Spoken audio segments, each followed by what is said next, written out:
사랑하는 성도 여러분, 새해 첫 주일 아침 이렇게 함께 예배로 주님께 나아갈 수 있음에 깊은 감사와 기쁨을 드립니다. 새해가 밝았습니다. 새해가 벌써 나흘이 지나고 닷새가 되었습니다. 새로운 시간과 기회가 우리 앞에 주어진 이 시점에서 여러분의 마음은 어떠신가요? 오늘 이 시간 여러분의 소망과 결단을 주님께 올려드리며 우리가 함께 믿음 안에서 한 걸음을 내딛기를 소망합니다. 새해 첫 주일 예배가 여러분의 마음을 새롭게 하고 또 주님의 은혜를 가득 채우는 시간이 되기를 간절히 바랍니다. 작년 한 해 동안 사도행전으로 주일 말씀을 전했는데요. 올해는 우리 교단이 사용하고 있는 교회력으로 말씀을 전하고자 합니다. 교회력에는 매주 3개의 본문이 있습니다. 구약의 말씀, 서신서의 말씀, 그리고 복음서의 말씀으로 구성이 되어 있습니다. 이 3개의 본문 중 하나의 본문만을 정해서 주일 설교를 할 수도 있고요. 2개나 3개를 다 활용해서 또 말씀을 전할 수도 있습니다. 오늘 이 시간 함께 보고자 하는 성경은 구약에 있는 예레미야서 말씀입니다. 예레미야 선지자는 남유다가 멸망하기 전에 태어났고요. 그리고 선지자로 활동을 했죠. 그러다가 나라가 망하는 걸 직접 보기도 하였습니다. 나라가 망하기 전 예레미야 선지자는 남유다가 죄에 대해서 크게 저질러서 이것으로 인해서 돌아오지 않으면, 회개하지 않으면 하나님께서 이 나라를 심판하실 것이다, 멸망시키실 것이다, 이렇게 선포를 했습니다. 하지만 어떻게 해요? 나라가 망하고 말았습니다. 이제 나라가 망한 후 예레미야 선지자는 이스라엘의 회복에 관한 말씀을 하게 되죠. 오늘 우리가 보는 예레미야 31장 말씀은 이스라엘 백성이 포로로 끌려가 낙심과 고통 속에 있을 때 주신 하나님의 약속을 기록한 말씀입니다. 하나님은 이스라엘을 단순히 구해내는 데서 멈추지 않고 그들의 삶을 회복시키고 기쁨으로 가득 채우겠다, 이렇게 선언하십니다. 이 말씀은 오늘 우리에게도 동일하게 적용되며 하나님의 구원과 회복 안에서 참된 기쁨을 누릴 수 있음을 가르쳐 줍니다.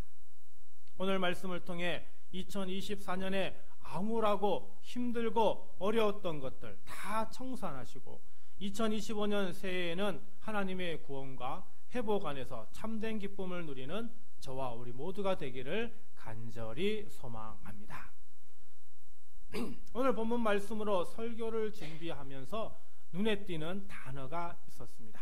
그것은 바로 기쁨이라는 단어입니다. 저희 첫째 이름이 기쁨이어서 눈에 띈 게 아니고 오늘 성경 구절 전체에서 핵심이 되는 단어 중에 하나가 바로 기쁨입니다. 7절에 기뻐 외치라, 12절에 크게 기뻐하리라, 13절에 기쁨을 얻게 할 것임이라. 이 3절에 나오는 기쁨이라는 단어를 통해 하나님이 우리에게 원하는 것이 있는데 그것은 바로 뭐라고요? 기뻐하라 라는 겁니다. 그래서 오늘 이 시간에는 기뻐하라 라는 제목으로 말씀을 나누고자 합니다. 우리가 무엇 때문에 기뻐해야 하는가? 오늘 말씀에서 3가지로 생각해 보고자 합니다. 오늘 이 시간 하나님의 은혜가 함께하는 복된 시간이 되길 간절히 바랍니다. 첫 번째로 우리는 하나님이 구원하여 주심에 기뻐해야 합니다. 우리 7절 말씀 볼까요? 여호와께서 이와 같이 말씀하시니라, 너희는 여러 민족의 앞에 서서 야곱을 위하여 기뻐 외치라. 너희는 전파하며 찬양하며 말하라. 여호와여, 주의 백성 이스라엘의 남은 자를 구원하소서 하라. 자, 7절에 여러 민족의 앞에 서서 야곱을 위하여 기뻐 외치라 라고 얘기하고 있습니다. 여러 민족 앞에서 라고 하는 것은 지금 이스라엘 사람들이 하나님이 주신 가나안 땅에 살고 있지 않음을 의미하고 있는 것이죠. 지금 이스라엘은 이방에서 이방인들과 함께 생활하고 있습니다. 여기가 어딜까요? 바로 바벨론 나라의 땅에 속해 있는 것입니다. 남의 땅에 살고 있으니까 이스라엘 민족의 상황은 지금 어때요? 암울한 상태이고 어려운 상태이고 힘든 상태임을 알 수 있습니다. 이런 어려운 때 야곱을 위하여 어떻게 해요? 기뻐 외치라 라고 말씀합니다. 여기에서 야곱은 이스라엘 백성, 이스라엘 민족을 이야기를 하죠. 이스라엘 민족을 위하여 기뻐 외치라 라고 하는 겁니다.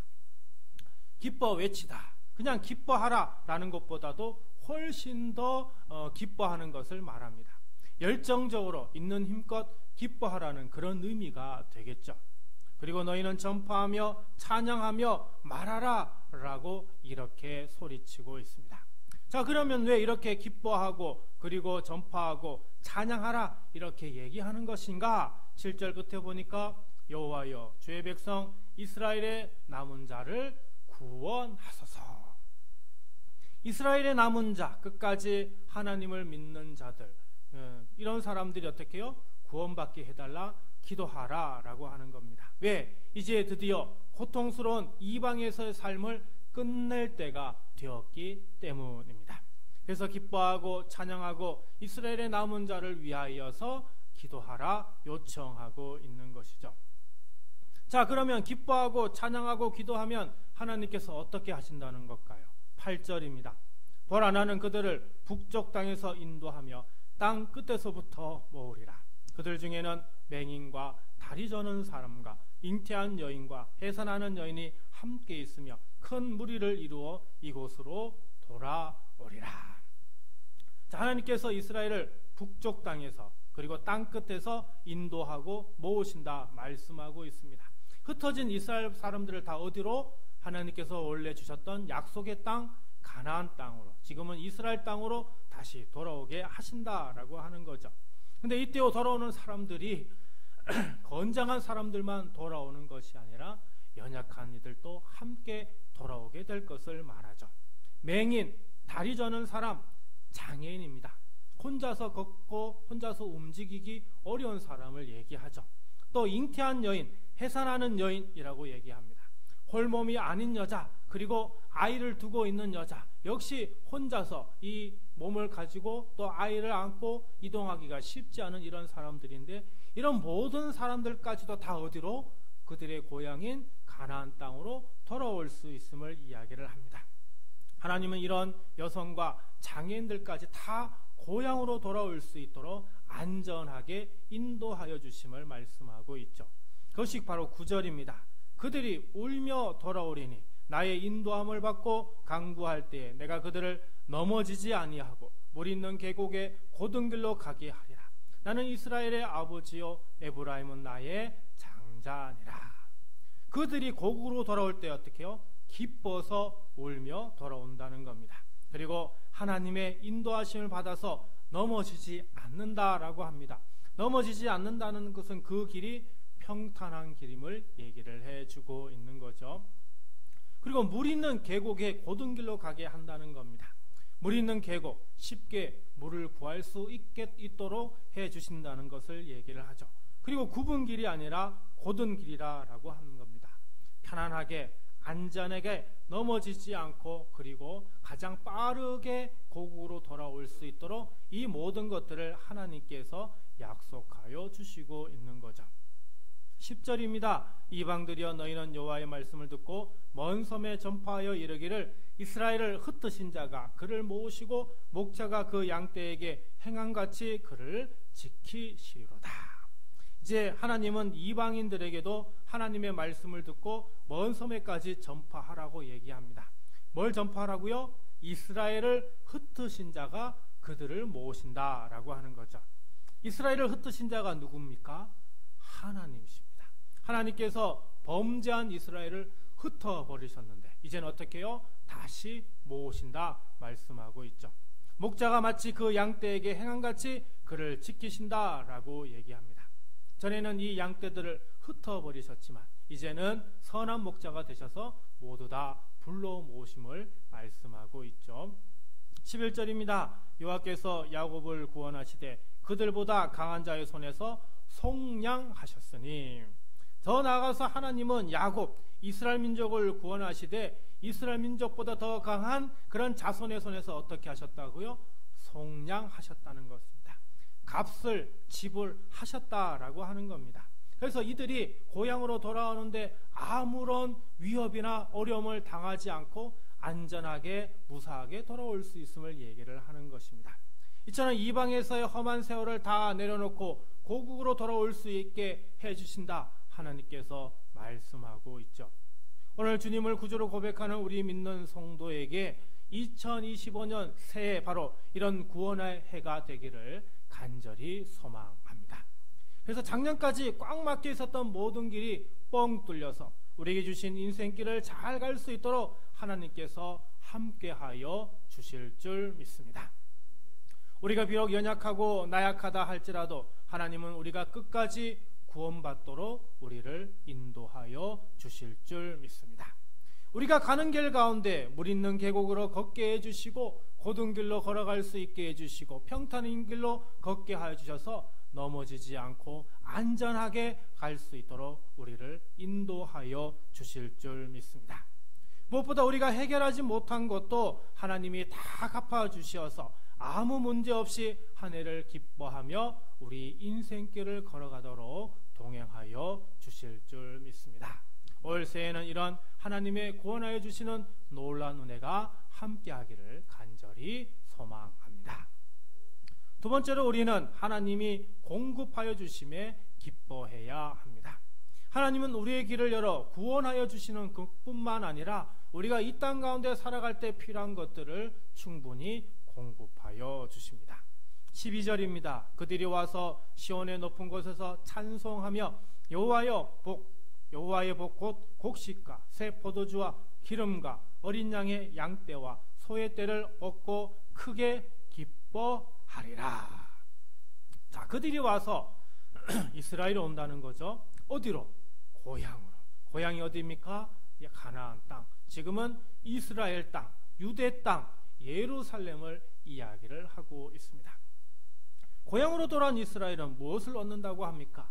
곡식과 새 포도주와 기름과 어린 양의 떼와 소의 떼를 얻는다라고 얘기합니다. 곡식, 우리가 먹고 사는데 절대 필요한 양식입니다. 새 포도주, 더운 사막과 같은 이스라엘 지역에 꼭 필요한 물과 같은 음료이지요. 기름은 먹는 것일 수도 있고 종교적인 예식에 사용하는 것일 수도 있습니다. 먹는 것이든 종교적인 예식에 필요한 것이든 둘 다 없어서는 아니 되는 중요한 것인데 이것도 하나님께서 공급하여 주심을 말씀합니다. 어린 양의 떼와 소의 떼를 얻는다고 말씀합니다. 이스라엘은 무슨 민족이에요? 목축하는 민족입니다. 그러니 이스라엘 백성들에게 지금 필요한 게 뭘까요? 바로 이런 어린 양의 떼, 소의 떼가 필요한 겁니다. 한두 마리가 필요한 것이 아니라 떼를 이룬 무리가 필요한 것이죠.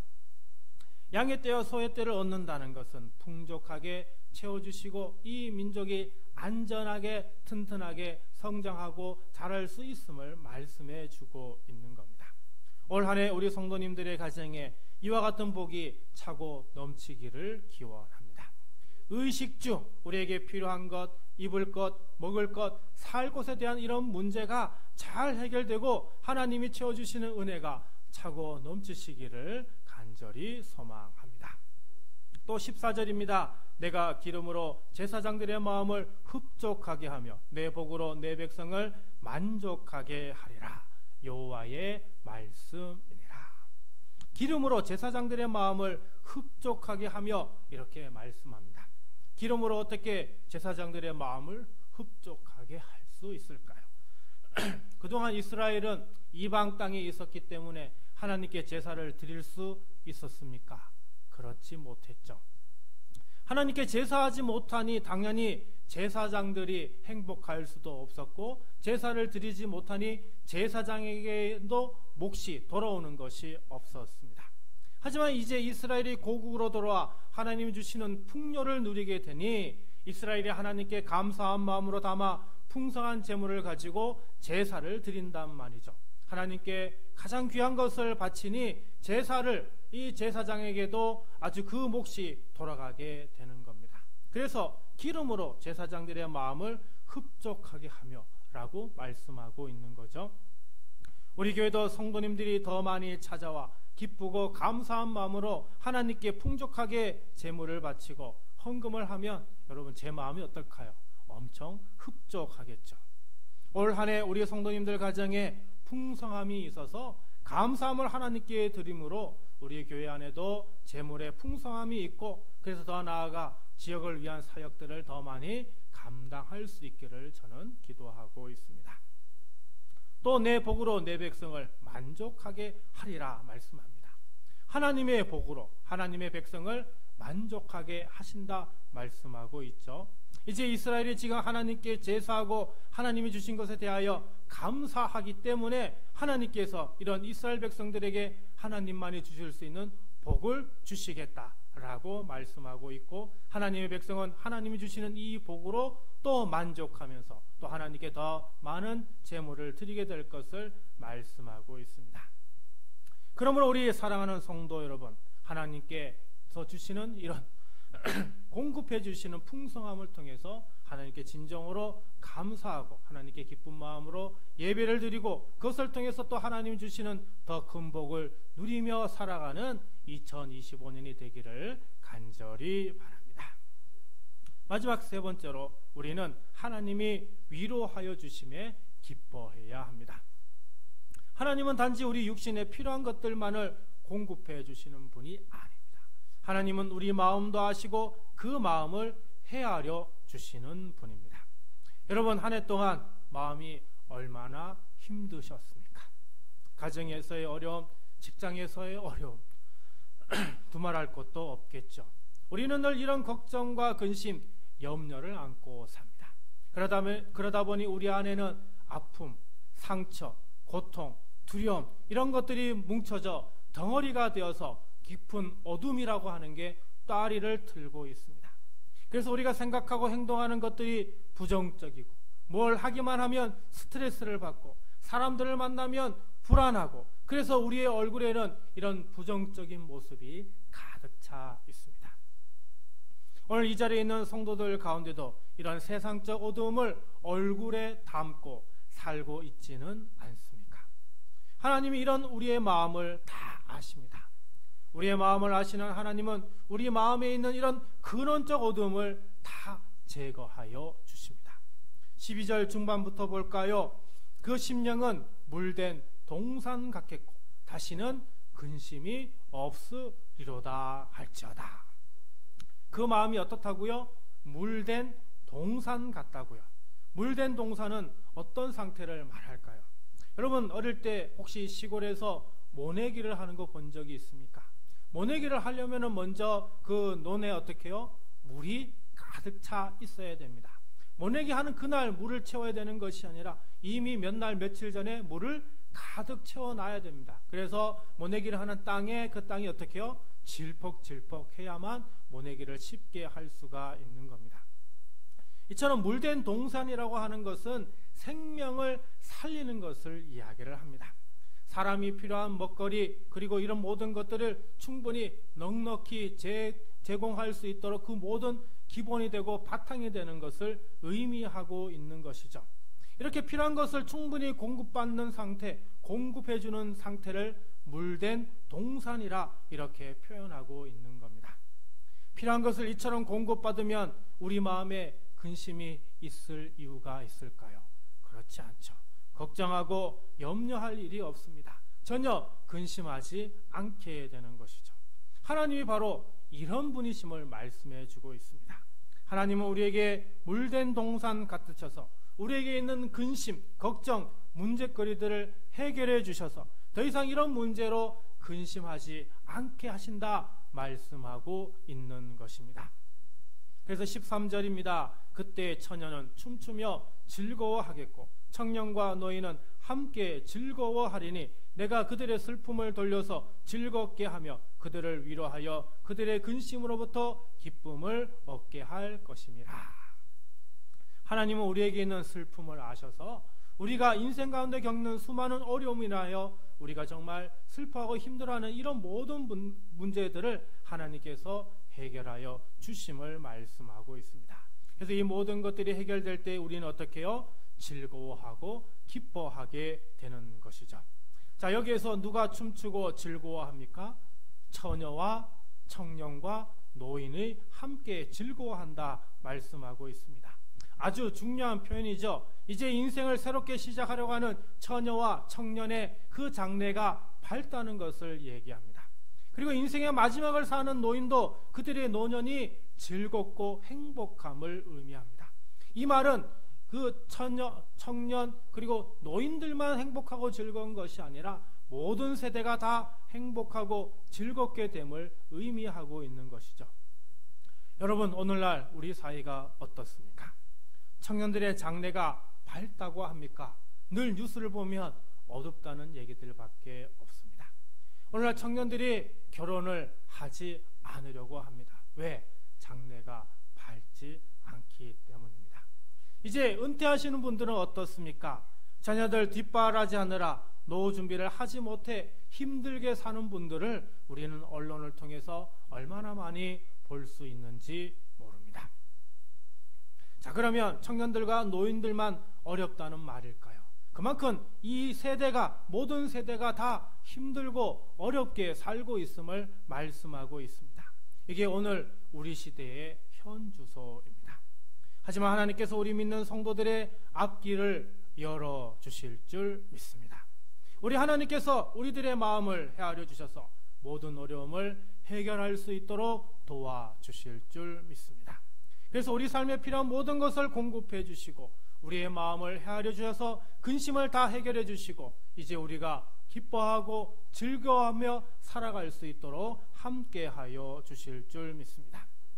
또 예수 그리스도를 구주로 믿음을 통해 우리에게 분명한 구원을 주시고 하나님의 나라에서 더 기뻐하고 더 즐거워하며 살 수 있도록 하나님께 진정으로 찬양하고 감사하며 살 수 있도록 우리를 이끌어 주실 줄 믿습니다.